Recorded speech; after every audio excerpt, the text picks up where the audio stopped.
जय हिंद।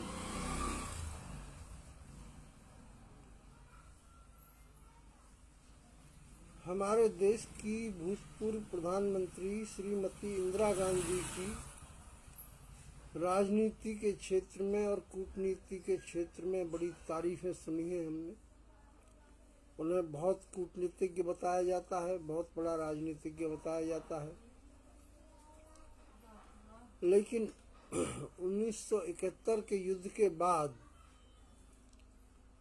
जिस हिसाब से उन्होंने समझौता किया, उससे तो यही साबित होता है कि वो ना राजनीति जानती थी ना कूटनीति जानती थी। क्योंकि जो कुछ हमने युद्ध में जीता, हजारों लोगों की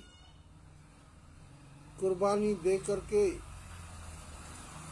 जो हमारे सैनिकों ने कुर्बानी दे करके जीता, उसे प्रधानमंत्री जी ने, श्रीमती इंदिरा गांधी जी ने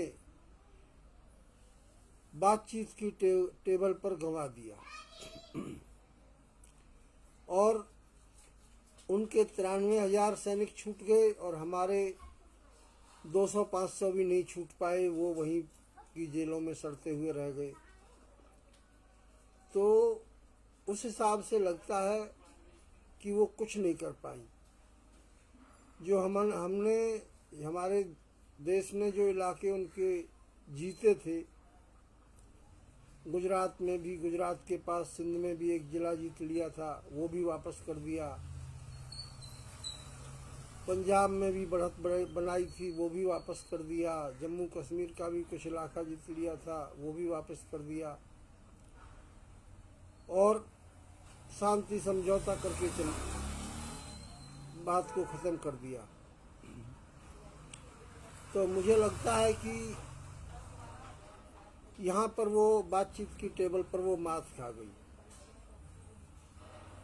सुना है कि जो बातचीत करने के लिए आए थे जुल्फ़िकार अली भुट्टो, जो बेनज़ीर भुट्टो के पिताजी थे, जब उनसे बातचीत हुई तो इंदिरा जी ने कहा कि हम आपके 93,000 सैनिक जब छोड़ेंगे जब आप हमें जम्मू कश्मीर का बाकी हिस्सा वापस कर दोगे।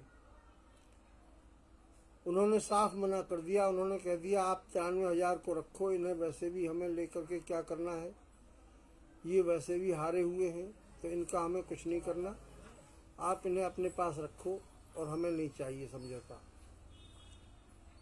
और इंदिरा जी के पास उसका कोई जवाब नहीं था, उनकी कूटनीति का कोई जवाब नहीं था इंदिरा जी के पास, उन्हें कोई जवाब नहीं दे पाई और अंत में बिना शर्त उनके 93,000 छोड़ दिए और अपने जो 200-300 थे वो वहीं रह गए, वहीं जेलों में सड़ने के लिए छोड़ दिए। तो इस हिसाब से पता लगता है कि वो कूटनीतिक तौर पर इतनी पक्की नहीं थी। वो तो हमारी सेना ने जीत लिया था इलाका, 71 की लड़ाई जीत ली थी, नहीं तो उनके अंदर मेरे को उस समय के हिसाब से तो नहीं लगता। बाद में वो क्या कूटनीति करती थी वो एक अलग चीज़ है, क्योंकि अपने सैनिक वो ला नहीं पाई और दूसरे के सैनिक सारे छोड़ दिए, तो उसमें कौन सा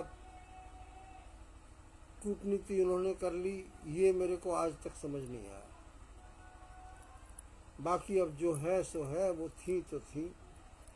जय हिंद, जय भारत।